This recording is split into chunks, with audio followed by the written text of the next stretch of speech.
Welcome, Colah B talking. Introduce yourself for the people listening. Who are you and how do you describe the work you do?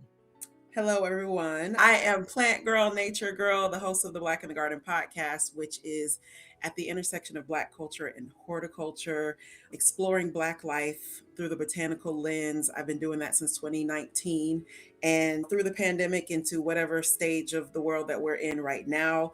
And I have made it a big part of my life's mission, especially as it has aligned me with my calling to help Black people to understand the many advantages and benefits that come from being connected to the earth via plants. So when I'm at networking events and people ask me what I do, I typically will say I use media, specifically podcasting, to help Black people connect to nature through plants and gardening. I love that. And speaking of podcasting as your medium for this, why podcasting? I love that question. For me, most of the time, stuff is pretty simple. And starting a podcast was very easy for me, especially when it comes to the overhead, the amount of resources that were required. When I started, like super bare bones, grassroots, whatever you want to call it, I didn't even have a microphone.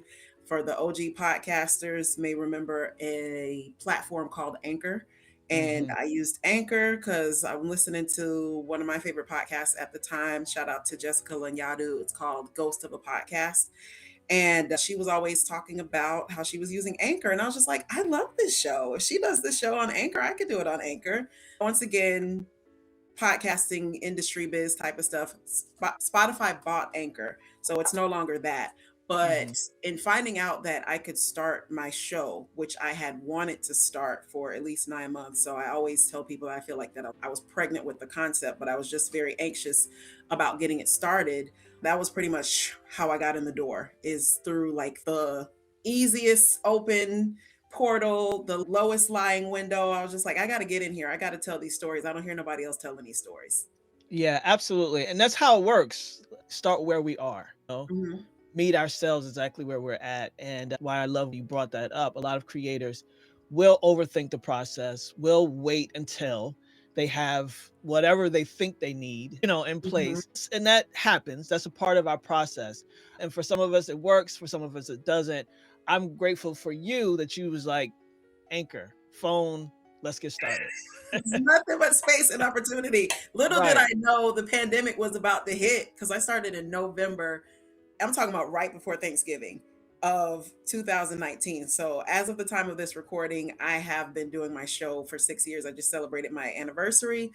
And Congratulations. thank you. Starting then, and just a few months in, while I'm still getting my bearings and literally not having anywhere to go and not much else to do, it was very helpful. Yeah, for sure. That's great. So when did you realize, and I heard you say that you were pregnant with the idea for a while before you were able to actually lay it down, start Mhm. recording and publishing it. When did you realize there was a real conversation to be had at the intersection of Black culture and horticulture? It was two main things, but the first thing that became very apparent to me that was frustrating, there was a few observations. I can be pretty observant when I'm paying attention. And so I was a beginner gardener in around 2017, and I didn't take note of exactly when I started because I didn't realize it was going to change my life the way that it did. Otherwise, Mm, I would have commemorated that very moment when I first planted something with a plaque. But I was a beginner gardener. I was trying to figure out so much. I love me some YouTube University. She's a scholar. She is an alumni and also an active student of YouTube mhm. University. So I was looking on YouTube. I was an avid podcast consumer and listener. So I'm listening to podcasts, but I'm specifically looking for Black voices that felt relatable to me that were discussing anything to do with plants, but especially teaching how, which is funny that I was looking for that at that time and I didn't ultimately like align with that as of yet on my show. Mhm. But I was looking for that, something that was upbeat, something that, was definitely lending towards a hip hop vibe, something that made my millennial heart resonate and sing. And I just didn't find educational content or content that was specific to Black culture that was talking about plants. So I also recognized that what was present was really a bunch of white people, especially when I was looking at public television. You think about like Hmm. your PBS or whatever. And I just noticed, oh, wow, this is without even having to look that hard. The association is definitely like older white people. And I'm just like, that's not me at all. I am a millennial Black woman who is very much about my culture and very much about wanting to make sure that Black people understand the connections that we have and making gardening look and sound fly. And because I didn't see Black people, and I also was seeing so many white people that didn't resonate with me. I remember there was a couple moments I'll tell you about right quick. One was listening to a podcast. They were discussing regenerative agriculture, which is basically an agricultural kind of practical implementation or practice that means that it's like organic, and you are whatever you're taking from the land, you're putting something back. Like you'll grow Hmm. something because it can contribute some specific element back into the soil so you're not depleting it, for example. And what I knew about one of the forerunners of regenerative agriculture in America was that it was a conversation that absolutely must include George Washington Carver. The Hmm. white people didn't ever say his name in that show, and that pissed me off. And I was like, I don't like this. This is how I know I got to do something about this, because they're not talking about it the way that it needs to be talked about, and they're leaving out important names. And I'm not going to sit up here and say that I believe that all white people are just inherently ignorant about making sure to include the contributions that Black people have made to anything that they're talking about. But it is easy for anybody, white or otherwise, to be biased in just considering what you know that is related to who you are. So I understood that, but it still pissed me off. And then when I'm going looking for physical products at the store, especially like decorative items like a fairy or a gnome, I'm not necessarily into those things actually. But what I noticed when I went to a big box garden supply store was that all of the gnomes were white. And it was frustrating to notice, not because there was just a few gnomes sprinkled around, but there was like an aisle that was at least 10, 20 feet long, and it was just all white gnomes. They was all the same color white. And we know that like even white people don't all look Yeah. the same white. Yeah. So what that told me, as I thought further than what was in front of me, was what does that say about this industry that is creating the products that are here to adorn the gardens of the people who are shopping, at least in this store? And Hmm. what I recognized was the gardening industry was not interested in catering to Black people when it came to that thing specifically. So I knew that I would need to become a disruptor, because I'm very big on disrupting. I love that. And I'm an outdoorsman. I camp and all of that sort of thing. And it is this great sense of belonging and not belonging and trying to figure that out in nature. And when it comes to plants, we take young men out from 14 to 24 also in our Camping to Connect program. But we also have adults and folks who are like, man, I really want to start learning what trees these are or what plants these are, but they Yes. don't have an entry point at all. They know they have a desire, they know they want to. And the entry point is where it gets a little iffy because one of the things they're doing, just like you, is going on YouTube or anything else and looking for themselves, looking for representation. And when we don't immediately see it, there's this switch in our head that says, oh, okay, it's not for us. It's not for me. And we move on with our lives and just continue different trajectories where there's this heart and this interest in something that we haven't yet discovered as something that we get to own. And wow, to think about that in its genesis of who we are as a people and having this disconnect from land and plants, Hmm. there's been a lot of deliberate work to make that Yes. happen. There absolutely has. And you reminded me of something else that inspired me to look for Black voices. Only after becoming fully adult did I fully realize how much was taught to me as a child in our very school system here in America. I was mainly educated in Florida. We were taught a lot of very white centric things, some of it just being outright lies. So I got to a point in my adulthood, or rather at the time when I was starting my show, I was at a point where I was like, I want to learn about what I want to know from Black people, because I know that there is a cultural aspect that will not be deliberately left out. And that is important to me, because if not, then how would I know to associate regenerative agriculture with George Washington Carver? It is very painful to consider how many people of any type, whether it's race or ability or whatever, who is looking for someone in this niche interest that they have, especially something that could be so beneficial to them. It is very heartbreaking to know that there are people that are looking for it and they're not finding it, and they're getting discouraged from continuing it. So Absolutely. representation is key for me. It's one of those things where we have to recognize that words aren't simply words. Representation matters because it actually matters, right? Yes. What is the term? Like something about you have to see it to believe that you can be it. Yeah, the Something like possibility that. of it all. So you being in this space presents possibility for not only folks who are younger than you, but also peer to peer, where I'm into this. My wife, she calls herself the plant lady. She does well with the Yes. plants. I grew up on a farm. I remember my grandmother making medicine and stewing tomatoes and all of these things that we got right off of our land.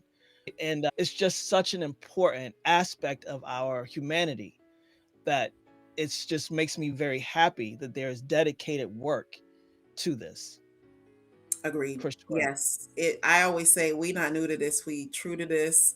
I love that you was raised on a farm. You're an outdoors person. You had the good sense to go and get you a plant loving wife, because I'm sure that with her being good with plants, she's that much better and patient with you. And Yeah, that's been that's beneficial to you necessary. for sure. Absolutely.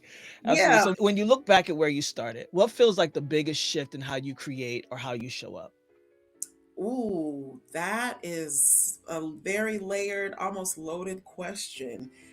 Okay, the biggest shift in how I create, I understand now to be more strategic in considering me putting something out, especially an episode with a particular theme, and knowing, okay, there's so many ways that you can make this into something that people will be paying attention to. I'm thinking about it in so many ways. Like when I first started, I understood the concept of a campaign, but I didn't implement it until more so recently. And I still have a lot more work to do with implementing that. But I understand when I say something like campaign, it's okay. So if we're going to have a theme to a season, then let's do it in such a way where it's popping off at a time that makes sense as far as what's really happening in the world. For Mhm, example, I'm not going to do springtime kind of gardening content in January, because it's not reasonable for the time.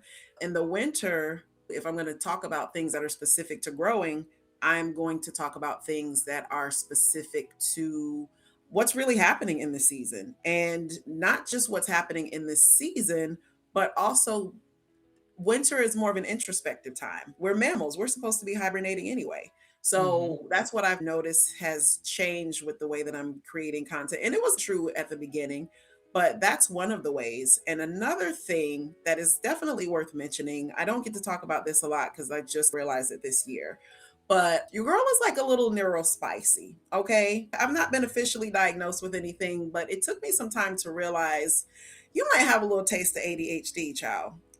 And so, in recognizing that, it's like, for me, it's been like recognizing that my brain is just functioning in a very different, very specific way that is making things that didn't make sense about me, that made me feel like I was crazy. It's making things make more sense now, especially just coming into my interest in plants, gardening, and podcasting.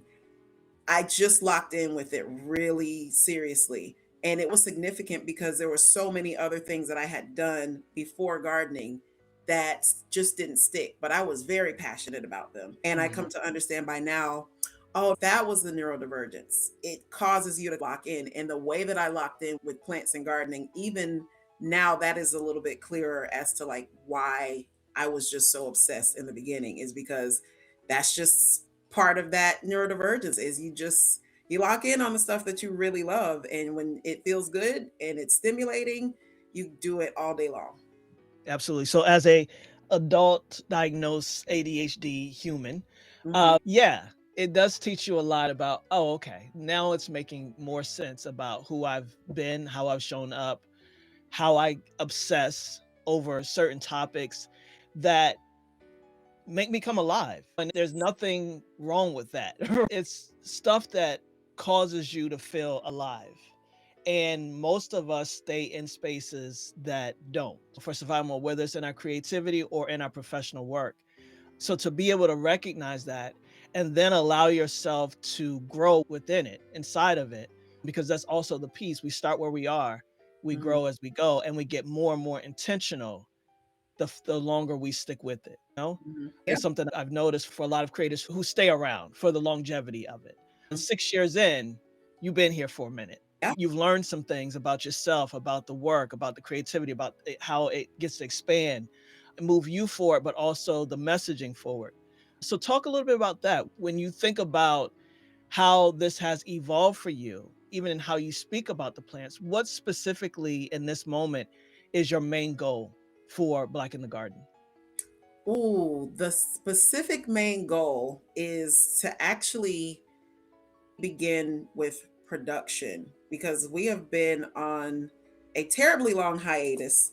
I fortunately have figured out by now how to give myself a lot of grace so that I'm not freaking out and being like, oh my God, everybody's going to forget about me and my little show, and no one is ever going to download, stream, or share or whatever again. That is very much not true. So, what is most important for me right now is a combination of things, and I'm putting it in this order, and I'm going to hold myself to this. It is to redistribute some archival content, whether it has been put out before and I'm re-putting it out, or something that has never been released, because I'm sure all the podcast people can definitely relate to having unreleased episodes or interviews or something. So it's definitely re-releasing some things so that I can put that in front of new people who are definitely looking for it, because I'm gonna come back to that. But putting it in front of new people so that they can appreciate it, and also giving myself that much more time to determine what I'm going to do next. Because what's happened with Black in the Garden is we have reached this incredible milestone in 2025 where we were distributed by and producing with WABE, which is Atlanta's NPR affiliate. That was really peak for me. And then administration changes and priorities shift, and public radio gets defunded. Mhm. And Black in the Garden was not picked up for a continuation of another year. And that wasn't even upsetting to me, because I was just like, there's pros and cons to independent versus working with a production company or a network or whatever. And Absolutely. I, being the independent spirit that I am, I enjoy independence that much more because I get all the control. And I don't know if this has anything to do with me being a Virgo. Virgos, we like to make sure that the wheels turn in the way we want it to turn. Mhm, mhm. But I'm glad to have figured something out. And this is answering some other questions that you previously asked when it comes to re releasing those episodes. One of the things I'm so glad to know is that's not a bad thing. It was At all. way too long that I was thinking, in order for your podcast to be relevant, you have to have new episodes that keep coming out. And I just recently was reaffirmed in the fact that's not true. It's totally fine to put stuff out from your archives, especially if you do it in a specific and strategic way, because that's what they do on TV. So many programs that we love, and just considering the streaming platforms as they are, yes, there's always new, fresh content that's coming out. But if you look at the statistics and you see how many people are consuming stuff that's been out for years, then it's, hey, you get to have that same grace. We're producing podcasts, sure, but we get to put our stuff back out there because it was dope. And maybe people wasn't fucking with it the first time around, especially if that was more than like a year or two ago. You're spot on, and I love that you said that, and I do believe that a lot of creators that are watching this will hopefully resonate with that. There is this opportunity where, just like you said, you put out a podcast, you put out a season, few episodes, you haven't reached everyone. It's impossible anyway. Yeah. And so to be able to repurpose that and put it back in front of people, whether it's packaged a little bit differently, whether it's packaged the exact same, and you're just being more intentional or more deliberate about who you're putting it in front of. Encourage people all the time to be innovative in our thinking, because as creators and as podcasters and whoever we are, just by nature of who we are, we've got to be innovative if we're going to get it out further than the average models that are out there Yeah. or the typical advice in how to do it. We've got to be more innovative. We've got to be a bit more visionary in that. And that's a beautiful thing. It's beautiful when Black people do it because that literally shifts the culture, has been and will continue to. Absolutely. So if we continue to do status quo stuff, we get status quo results. And so Yeah. this opportunity to get in front of organizations or clubs or whatever it looks like that fucks with your content, right? That Hmm. that is all in, is locked in around the specific thing that you talk about. That's an opportunity. Yeah. And it's an opportunity that gets missed a lot. And Hmm. so kudos to you for Thank you. having that forward thinking, also understanding, and it's a part of, if it helps, ADHD, is we have problems with authority, right? We don't don't tell me what to do. Don't tell me what to do. And so even inside of what you mentioned about WABE, Mm. sometimes every opportunity isn't an opportunity. This was an opportunity, but you get to reassess for yourself as a sovereign creator, as a liberated creator. And so I love all of those aspects of everything you just said, because it talks about the progress and the process of a creator. Yeah, there's just so much to it. One of the things that I'm proudest to be is a creator, a creative. There's an implication of independence there. Independence has always been very important to me. Having my own mind. I was raised with a few different sayings, and one of them was always be a leader and not a follower. I was very much influenced from a very young age by the work and the ethos of Outkast. They have always maintained, if you listen to what they're saying in their interviews, and you see the example in the music, they don't do stuff to try to follow whatever pattern has already been established. They do what feels right and organic and fly and funky to them. And I have never not loved it. And so many Yeah. people can attest to that. So that's key. Word up. I love that. So you tell creators not to try to do everything themselves and to plan for support early. What moment made that advice real for you from your experience recording, publishing, editing, if you do that part of your podcast?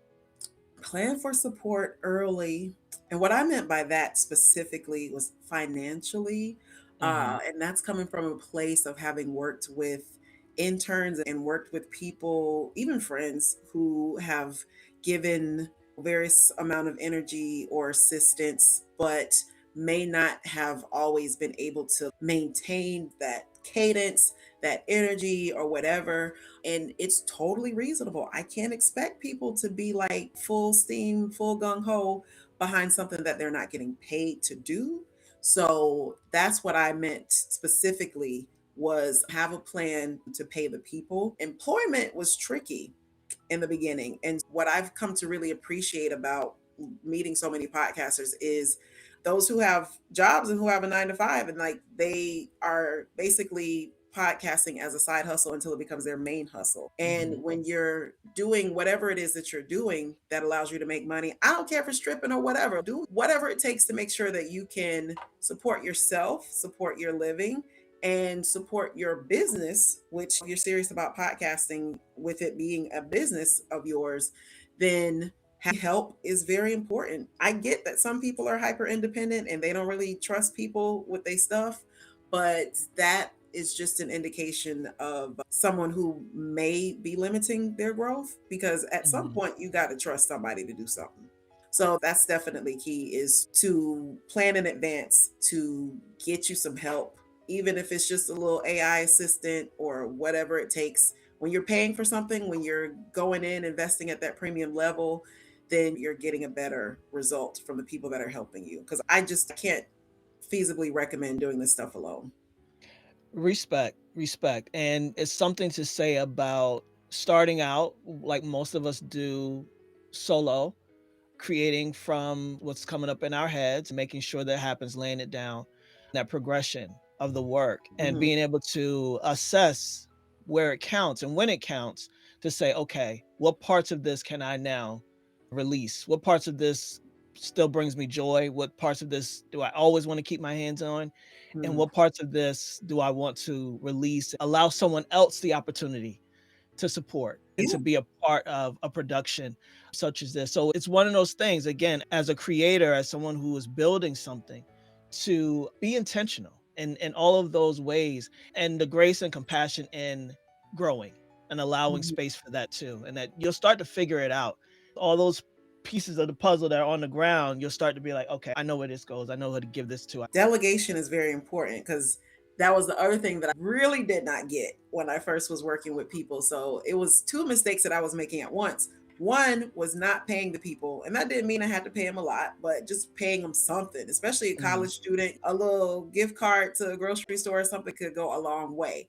But it was also delegation. I just didn't really understand that was necessary. I was like, we're all psychic, right? You can read my mind. Just do what you think I needs know. to be done. Because I don't want Right. to micromanage nobody. So I'm like, Hmm. here's what it is. And just do this thing and not being very specific, being specific enough about making sure they understood what I needed from them. Absolutely. And definitely not to police your language, but it's information versus the mistakes. We don't know what we need to do or where we can go next if we don't first experience what it is that we don't want or what we don't want to Yes. experience. So it provides really valuable information for just growing and being inside of the work that you're doing. So I Mhm. appreciate that. Thank you for sharing that. Of course. Let's talk about some of the really remarkable opportunities that you had through the podcast. You spoke about the Ananda Lewis conversation that you had. Oh, So, yes. yeah, I want to talk about that for a moment. First of all, rest in peace and power to that really awesome and amazing spirit that was Mhm. Ananda Lewis. So, first, giving honor and recognition for her. And so, how did that interview come together? And talk about some of your first reactions and just the overall feeling of having the opportunity to interview her. Yeah, so I am a Black millennial woman who grew up in the 90s. I was a teen in the 90s. And for those who have a similar upbringing time wise, that meant that you were plugged into BET or MTV, you saw Ananda, and you very likely were just struck by how amazing she is as a beautiful person, but very charismatic and just somebody who you would want to know. And what I love about Ananda is that she remained relevant for as long as I was aware of her. By the time I'm doing my podcast, and I'm being very intentional about considering, okay, how do I get more high caliber guests, more celebrity adjacent guests to come on and share their stories? Because I know that makes a big difference in how people are taking in the kind of content that I'm putting out and to make them feel that sense of relatability to it. So when Mhm. it came to Ananda specifically and how the opportunity to have her on the show came about, it was just good old fashioned social media outreach. And I did slide in them DMs, and she responded very warmly, very graciously, and was like, yes, I would love to do your show. And what I loved that I noticed about Ananda around that time, it was 2021 when I talked to her, she was full with the underdogs. And I consider myself in the underdog category, being independent and stuff like that, because I was definitely independent at that time. So it was a very pleasant surprise that she responded personally, graciously, and enthusiastically. Mhm. And I didn't randomly reach out. I just had been following her, and I noticed that she had posted a video of her hugging a plant. And if you're watching this on video, there's a plant right over my shoulder that I'm pointing at. She was hugging a plant very similar to that. And I was just like, what is this? In the caption, she was talking about how plants give us whatever the chemical is, but let's say it's carbon dioxide versus carbon monoxide. It's one of those. But she was just hugging the plant and just being what I would call very hippie about it. And so I was like, okay, there's an entry point there because I don't Mhm. want to hit up some random celebrity just to say I had this celebrity on my show. I need to know that you have a connection with plants. even if it's not you, I need to know how you grew up on your grandmother's farm, or the time that you have spent that you really appreciate going to botanical gardens or something. Make it make sense Mhm, for me and my audience. mhm, So that was what I knew about her on the surface. And she hadn't really shared it a whole lot in interviews. But when we talked, she shared with me about her grandma June, and how her grandmother would be a very avid gardener, and she would spend a lot of time tending to her garden, and it was definitely a place of peace for her. It was a place of release. We talked about her plant-based lifestyle and how that was important to her in her journey with breast cancer, and she did specify, I will only come on your show if I have the space to discuss cancer, because that is something that I have to raise awareness about, because that is something that I'm dealing with.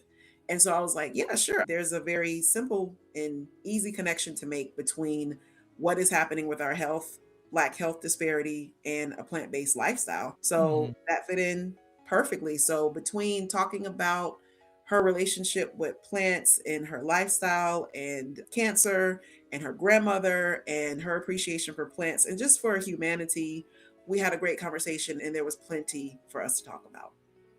Absolutely, and it's a brilliant conversation. It's still available, Mhm. so people definitely check it out. Check out the full catalog of Black in the Garden, You but should. of course, that interview is really special.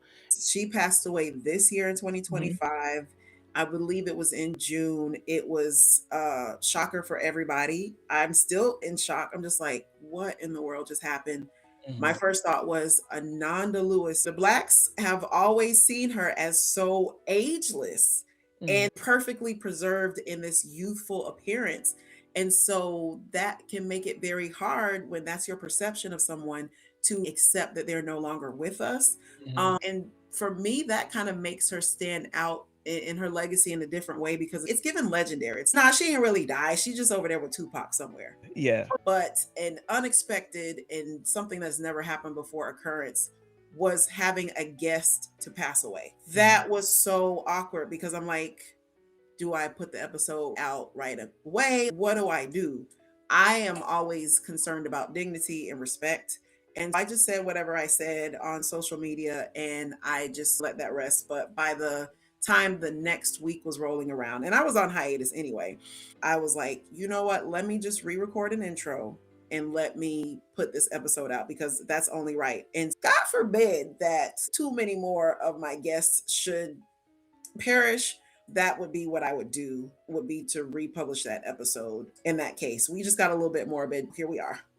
Yeah, no, but I respect what you did, because what happens, unfortunately, in our celebrity focused Obsessed. society is that there aren't often where people get to hear from someone from their own words, contextualize their own experience, Mm. and share it. And I remember right after Ananda passed away, all of these different op-eds or posts about she should have done this or this is why and blah, blah, blah. And it's like, you don't know shit Not with at your little all. operator child. You, I Yeah. mean, And we're so distracted by other people's lives, but that's another conversation.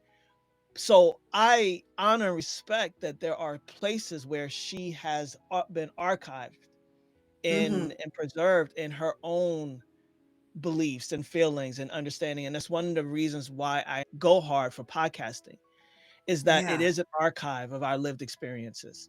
It Mm. is putting down in this moment what we think, believe, experience, desire. All of these things is being laid down right now. And how important is that? And how impactful is that?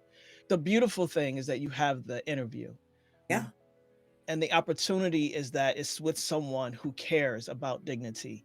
Go Yeah, ahead. because she was so amazing. I remember following her and seeing at any random time she could go live on Instagram, and she would be on there for an hour or so trying to help a family of ducks get across the freeway. Mm. That's the type of time she was on. And I was just Yeah. like, oh no, this is a different type of person. And one other thing that's worth mentioning, because I am very proud to have had the, not just the conversation on the show, but she genuinely showed interest in me and was very encouraging. And she said that I was a good interviewer. And I'm just like, you are an amazing interviewer, Yeah. legendary in my book. So I received that. And I just want everybody to know that Ananda Lewis told me, Colah B talking, that I am a good interviewer. So make sure you leave that in. It will definitely be in. And just a really quick note is that I truly believe that if a person exists, you have access to them. And so I'm excited about the fact that you shown that possibility and the fact that you secured the interview and it's out here in the world. And that's something that I want to encourage all creators, all podcasters who have that desire. Because a lot of times we sit out on the sidelines and say, I don't know if I can, I don't know if I should. And then guess what? It never happens. The fact that you did it, not that everybody will respond, but you have access. You exist, they exist. There's no difference between the two of you, except more people may know their name and they That's might it. have a little bit more bread.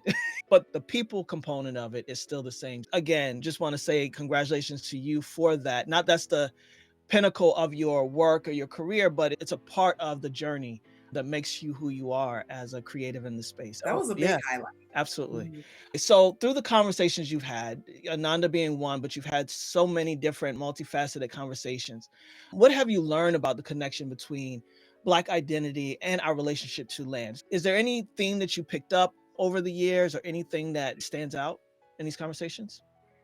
That's a great question that you would think I had been asked before, but not quite. So you're asking me, what have I learned in all my conversations with Black people about our relationship to the land? Hmm. It varies. I can't say that it's been one thing.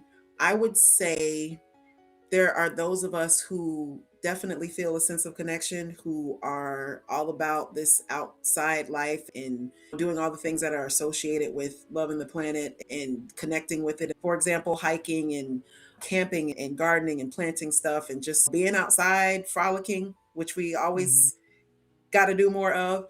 But then there are those who are still disconnected for a range of reasons. It's not just Black people.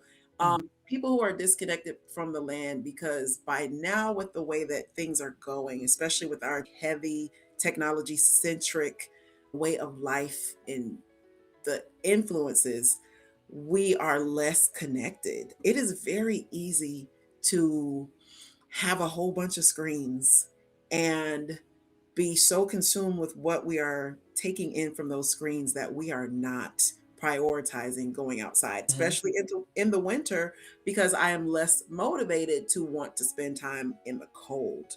Hmm. And so I've had to be more intentional during the colder months to make sure that, hey, just lay them sweats and them socks out and stuff because you got to go ahead and get on out there.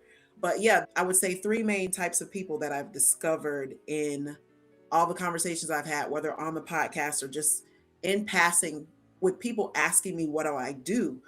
I noticed that some of us are all in and we're down for whatever's happening outside. Some of us, we just going outside to have a little brunch on the patio. And some of us are like, that's not for me. I don't like bugs, or I got allergies, or just being exceedingly concerned with the elements that I was going to say unnecessarily, but I don't want to trivialize nobody's Right. struggles or fears or neurodivergence because that can also lead to having very particular things around the environment that you're in. But I would say there are different types of people. I'm always happy to reiterate that Black people are not a monolith. And I wish that we was outside more. But Yeah. that means, to me, I call that job security. Because I'm like, Yeah. as long as y'all not going outside, I still got a way to try to get you out here. One of the taglines that I will be using, I meant to use it last year, but child, whatever, shit came up. But just reclaiming that phrase, come outside, I just want to talk. Love Come it. outside and touch some grass with me or whatever. Once it gets warm again, that'll make more sense.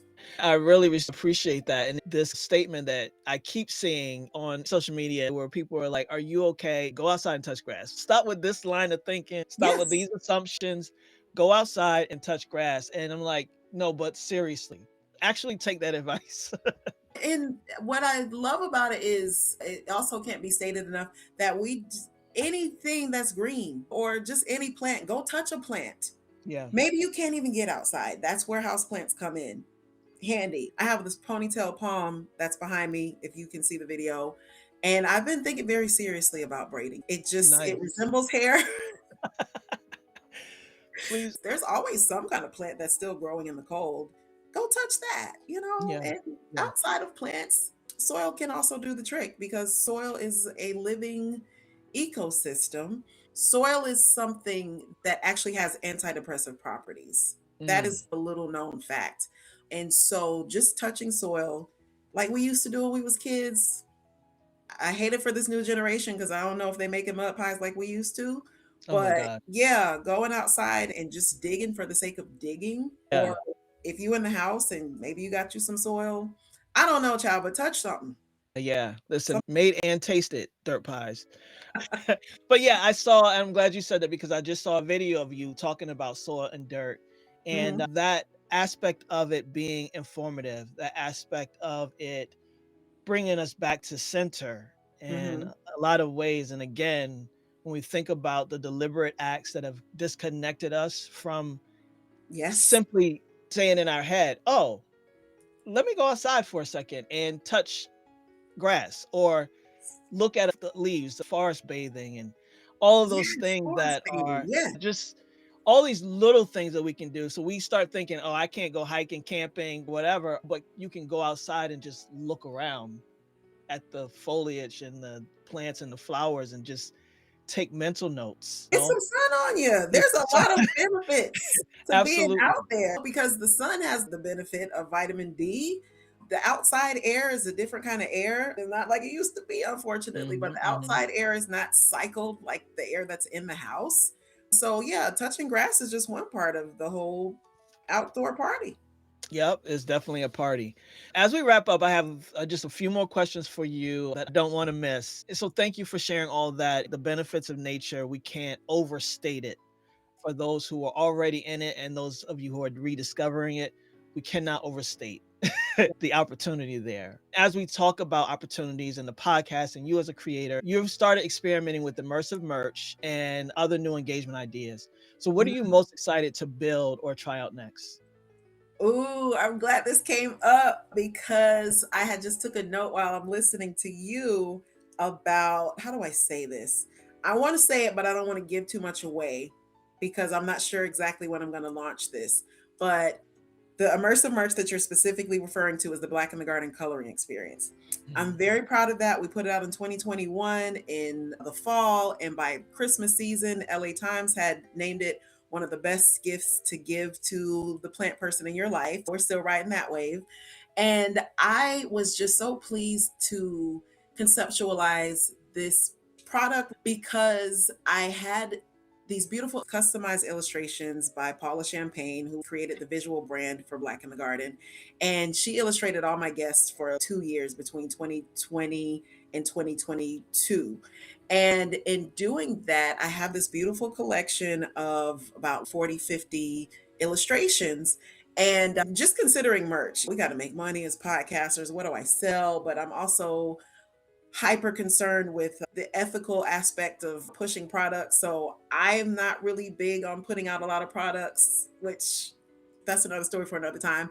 But I knew that what I put out, it had to be something that people could utilize because as a gift giver, I like to give people gifts that they can appreciate and that they can engage with. So I was very thoughtful about how it came together. The illustrations that I had of all my guests were all in full color. So I was able to get them converted to coloring pages. And the book is independently published. It's called The Black in the Garden Coloring Experience because when you color someone who is in the book and you're listening to their episode, that's how you're getting that full immersive experience of actually hearing their story while you are adding color to that page. And so I want to take that a little bit further, and I'm considering how I can create new seasons that will allow me to have that built in from the beginning instead Mhm. of I've had this show for a few years and now let's put this coloring book out. And I'm thinking about it the way that I want to say her name is Shawnee or something like that, but she was involved with Outcast and marketing. I know I mentioned Outcast before, they're a big deal, Mhm. obviously. But I saw her speaking on a panel, and what I learned about her is that she had been working with Outkast over the scope of 3 albums, and working with them and considering what was happening when those albums were coming out, and I believe Stankonia was one of them. She was heavily involved in what was happening experientially with the marketing process. And so, being the creative person that I am and one who is a marketing nerd, I'm going to sit up straight when I hear that kind of conversation, when I hear Mhm. this person is talking about their experience with such an innovative outfit slash brand. So I just knew that I was on the right track with thinking about things the way that I had been thinking about them and doing something different. Because I knew that podcast merch had always been pretty simple. It was pretty much put your logo on a hat or on a t-shirt or something like that. And ain't nothing wrong with that. I'm sitting up here saying that while I'm wearing a Black in the Garden shirt. But the experiential merch lane has been really fun. I actually feel like I'm still scratching the surface because as a solopreneur, there's a lot of things that I want to do. There's a lot of activations that I want to come to life, but I'm also trying to figure out so much. But what's dope about having put out the coloring experience, which was to some extent inspired by the initial thought of putting out a journal, I think that it's really dope for podcasters, especially those who are saying stuff that they know that their audience is like resonating with and that inspires thought. I think it's dope to put a journal out. Mhm. And there's a way to be intentional about saying, hey, I'm going to create these specific entries, strategically plan out this journal that will be linked specifically to the episodes and the content that I'm putting out. This is free game, y'all, because I didn't do this yet, but like I was thinking Mhm. about that when I was listening to one of my favorite shows many years before I was even podcasting, I believe. And so that kind of stuck with me. I always was aware of how, like, as the influencer that podcasters get to be, having the intimate relationship that they have with their audience. And let me be very specific because I've thought about this very long and deeply. When you think about your favorite podcast, typically you are listening with earbuds or earphones, right? Is that true for most of us? Okay, For let's just most of raise our us, hands yep. and pretend like everybody did. Think about the intimacy of how close that person is to your body. Like you're literally taking their voice straight into your ear. If it was a stranger on the street or even your friend or even your boo, you wouldn't even want them that close to your ear. And so the relationship between the podcaster and the audience is so intimate for that reason that that influence is very real. So putting out something like a journal and being intentional about it, I think that's a dope ass idea. It But really as far is. as going back to what I've done with the coloring experience, it's opened up some really cool opportunities to create events where we get to color and have conversations.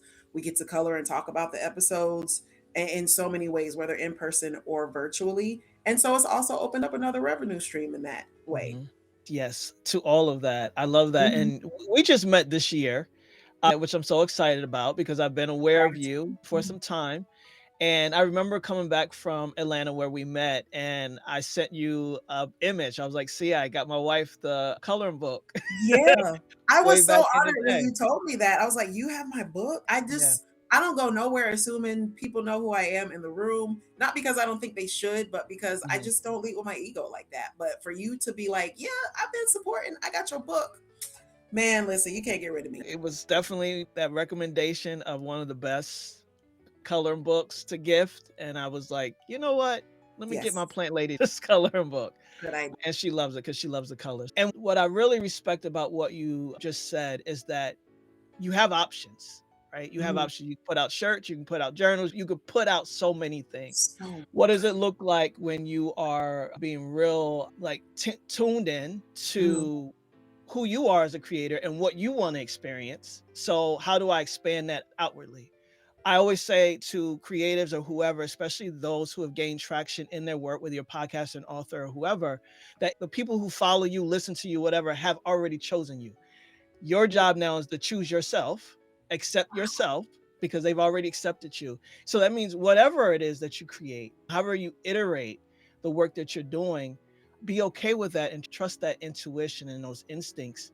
because it matters and it will allow you to touch, move, and inspire so many more people because you accepted and chose yourself just like they did already, I you know? received that. Absolutely. So Mhm. thank you for everything that you put out here in the world and the beautiful part that you just scratching the surface. Just scratching the surface, which is Yeah. exciting, but also overwhelming. I'm just like, girl, now what the hell is beneath the surface for real? But it's also a liberating thought, in my opinion, Mhm, because to do the work for however long you've been in it, and you've been in it for 6 years, mhm, and to still see a way forward, to still see opportunities and ways to expand and things to create. That doesn't happen in a lot of places. Some places, 6 years mhm, is I'm ready to go. It's time to change. It's time to move. It's time to do something different. mm. So it's exciting to still be on this precipice of what else can I create that feels new and fresh and opens me up to more Yes. people and then how I become inside of that. It's all Mhm. exciting. So, just a continuation of that thought, I have been so keen on expanding across the diaspora. I have been talking about Black life through the botanical lens, and it has primarily been Black American life. Mm. And we are all over the world, and our history starts where it starts in the motherland. And when I say scratching the surface, I'm like, I ain't even rub that surface. So Yeah. I'm just so excited to consider how I can, not by myself, put out more content that allows me to highlight and focus on different aspects of the Black and botanical life across the world. If you listening to this and you want to facilitate some help with that, please by all means do, because we need to have this Black in the Garden conversation be more so ingrained in the Black cultural conversation. We talk Mhm. about fashion and technology and soul food or whatever that we talk about the most, music, of course, we talk about that plenty and consistently and always, but it's time to add some new stuff to the primary conversation. And there's always a way to make it about plants as far as I'm concerned. So I'm very excited about expanding the Black in the Garden brand across the world. So stay Mhm. tuned. Let me make sure my passport's great. It's very real, extremely necessary Mm, to expand the conversations because that single story tends to follow a lot of us around. And to be able to expand on the narratives that are out there and bring it into who we are today, nature in and of itself is already DNA coded. And so for those of us who are mm, disconnected, reconnected, or looking to find our entry points in these conversations that expand what we only think of in theory, but don't have any tangibles around, is super necessary. mm, Respect, and I would love to see that. If you had a magic wand and could change any part of the podcast industry, and I'm asking you this question because you've been an independent podcaster, but also in professional opportunities and settings in podcasting. So mm, you have some knowledge and some experience regarding the industry itself and mm. as an independent creator here. So if you had a magic wand and could change one part of the podcast industry to actually benefit independent creators, what would you change first? I'm trying to see what's coming up first. Wow, what would I change first?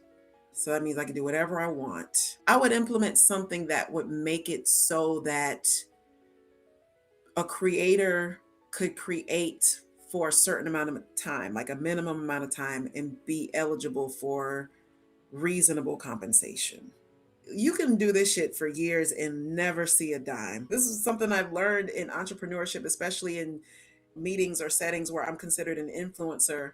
And I just noticed that, like, when it comes to certain conversations where people want something from me, create content or bring awareness to their brand, they will happily skip over the part about compensation. And I'll be like, but you at work though. You at your job. And part of your job is talking to me about how I can make your job easier, but you don't think I should get paid. Just Mhm. baseline, just baseline. Yeah. With that in mind, that's what I would do my magic wand. I like for people to have opportunities, and there's some great shows out there that could, if they were sustained with some financial backing, there's some shows that are on hiatus. They're just plain stopped. There's some shows that I've started and stopped. I had an ensemble show in 2020 for about 6 months or so with a group of my plant friends. It was called the Plant Kiki. And it was like at least four of us. And by the time we got to the point where we were like, let's just stop.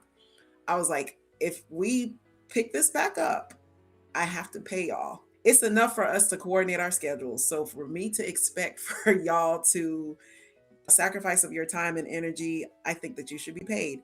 And Mhm. so it would be something that makes it simpler for podcasters to connect with funding. Yeah, I definitely agree. So thank you for sharing that. These conversations, the series, all of that is really about recognizing the work, the brilliance, the innovation that independent and diverse podcasters bring to this industry, and that it's actually important Mm, work that we bring to this industry.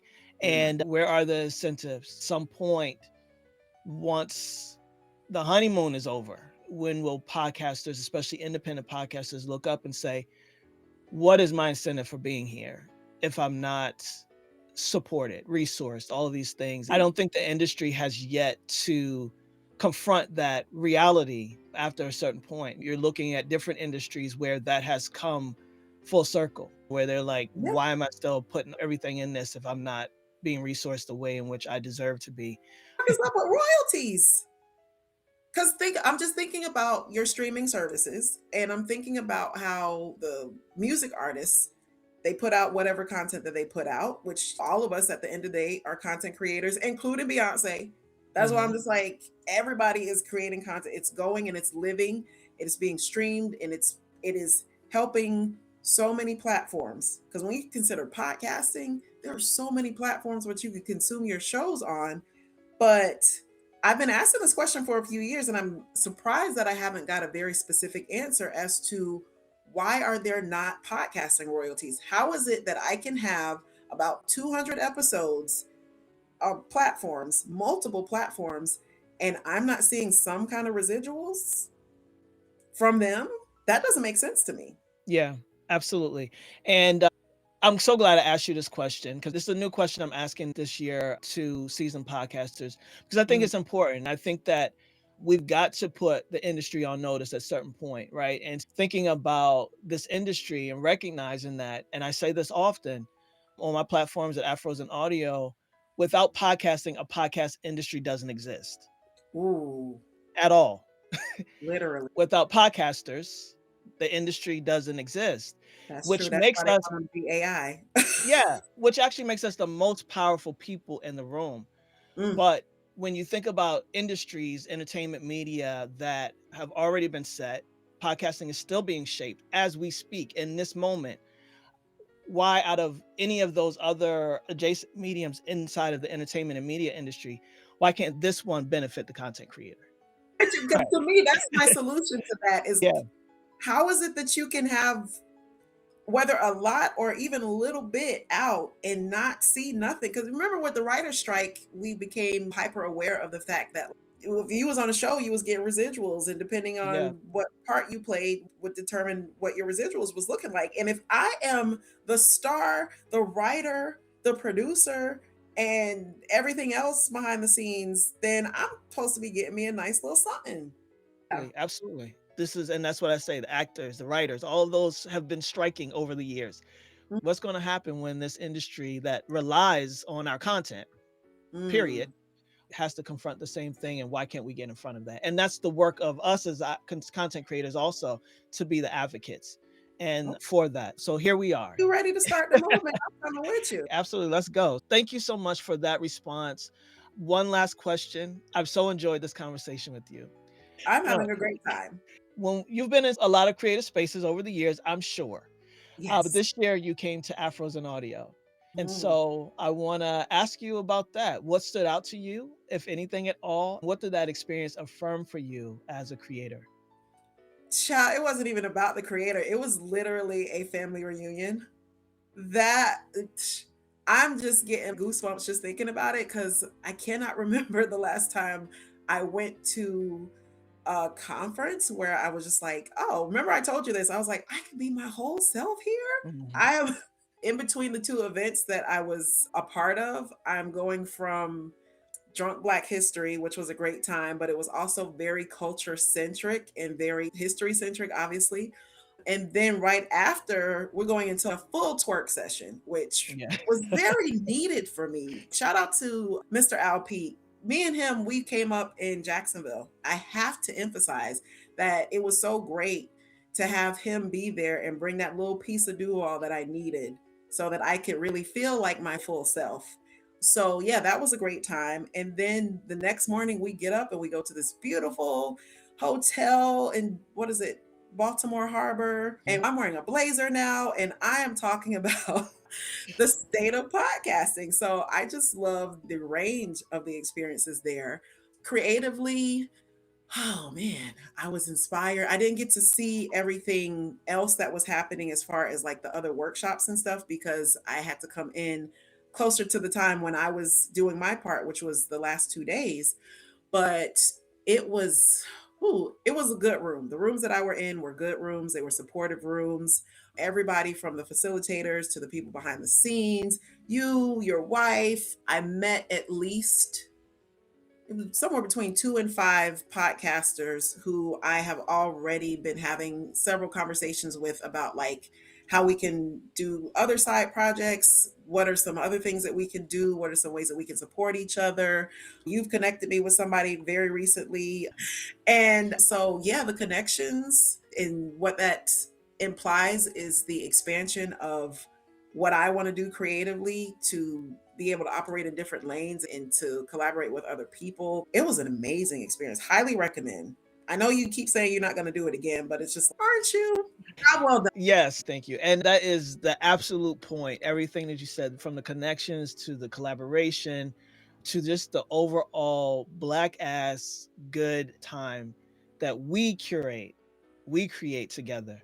And to know that what happens in that space expands beyond those few days together has always Yes. been the purpose and point of Afros and Audio. So I'm grateful that you experienced that in real time. And thank you for your contribution. You were amazing in all areas that you contributed, from the Drunk Black History to the Sunday brunch Yeah. that we had. It was all very meaningful, intentional, and you were a great aspect of that experience. So thank you. I really Mhm. appreciate it. I am grateful I get that it. you are grateful for me. Once again, Absolutely. for seeing me and for inviting me. Shout out to PRX because that was the conference where we met. Mhm. I'm just thinking about the term paying it forward. It's like Mhm. that moment led to a connection that led to other things happening. And yeah, let me know what's going on next and how I can support whatever you're going to do. For sure. And that's the Mhm. same for us. So the last thing is, if there's anything else you want to share with people, whether it's a piece of advice or you want to let people know how to support you.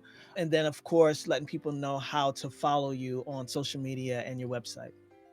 Okay, cool. I'll start with social media because that's just easiest for me to remember since we're there. Follow me at Black in the Garden on Instagram. You can find me on Facebook as well. Primarily used one is Instagram. My website is blkinthegarden.com. Very excited about loading that up with all the content that comes with 6 years of podcasting because we got to get them situated in the blogs and all that other kind of stuff. So we're just working very diligently and excitedly around putting that together. So that's blkinthegarden.com. Also, you should be prompted to join my email list. Just join, just trust me. I'm going to email you, but like clearly I'm not going to email you too much because I just want you to know that you need to be a part of this.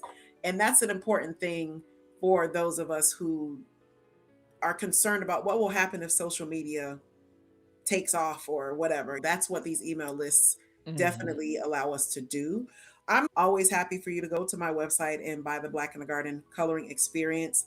But yeah, just stay tuned to Instagram and also LinkedIn is where I'll be sharing more stuff and really looking for opportunities. If you are one who wants to have someone like me come and talk to whoever it is that makes sense for your group or your situation about plants and Black people and our connection to nature, I'm happy to do that.